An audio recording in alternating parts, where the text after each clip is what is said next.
সিলেট বিভাগের অন্যতম বৃহৎ পশুর হাট বসে হবিগঞ্জ জেলার নবীগঞ্জ উপজেলার জনতার বাজারে। প্রতি শনিবার এই পশুর হাটে বিভিন্ন জেলা থেকে আসেন ক্রেতা বিক্রেতারা।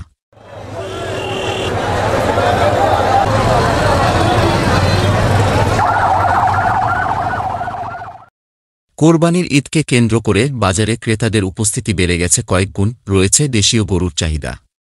ঈদকে সামনে রেখে গত শনিবার ঢাকা সিলেট মহাসড়কের উভয় পাশে বসে জনতার বাজার পশুর হাট।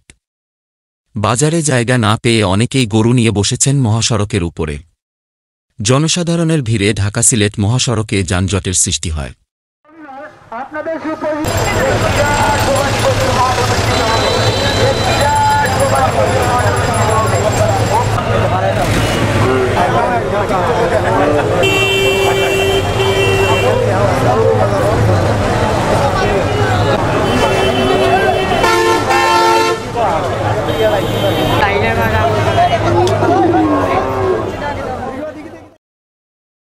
বাজারে আসা ক্রেতারা জানিয়েছেন গরুর দাম ক্রয় ক্ষমতার মধ্যে রয়েছে, তবে রয়েছে দেশীয় গরুর চাহিদা।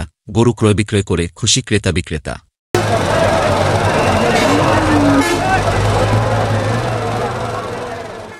আজকে আসছিলাম আমাদের জনতা বাজারে, গরু একটা কিনছি।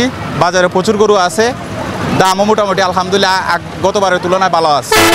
আমি এই জনতার বাজারে ইসলাম গরু কিনার লাগি এবং গরু দেখছি, দেখার পর 95,000 টাকা দিয়ে একটা দেশীয় গরু কিনছি।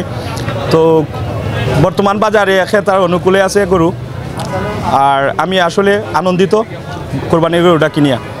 ঐতিহ্যবাহী জনতার বাজারে গরু ক্রয় করার জন্য এসেছিলাম। বাজার সার্বিক বাজার দেখে গরুর দাম মোটামুটি মানুষের সহনীয় পর্যায়ে আছে। দাম অতিরিক্ত বেশিও নয়, সাধ্যের মধ্যেই আছে। আমরা 30টা আনছিলাম ভাই, 6টা বেচছি। বাকি যে কাস্টমার আছে গরু বিকবো ইনশাল্লাহ।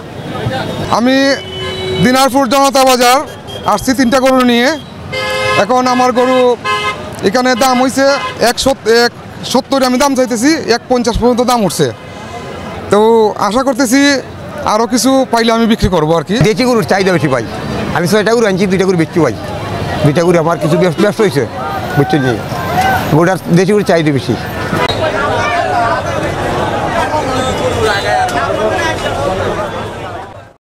মহাসড়কে যাতে কোনোভাবেই পশুর হাট বসতে না পারে, এজন্য এক্সিকিউটিভ ম্যাজিস্ট্রেটের নেতৃত্বে পুলিশ ও আনসার সদস্যরা তৎপর রয়েছে বলে জানিয়েছেন উপজেলা নির্বাহী কর্মকর্তা।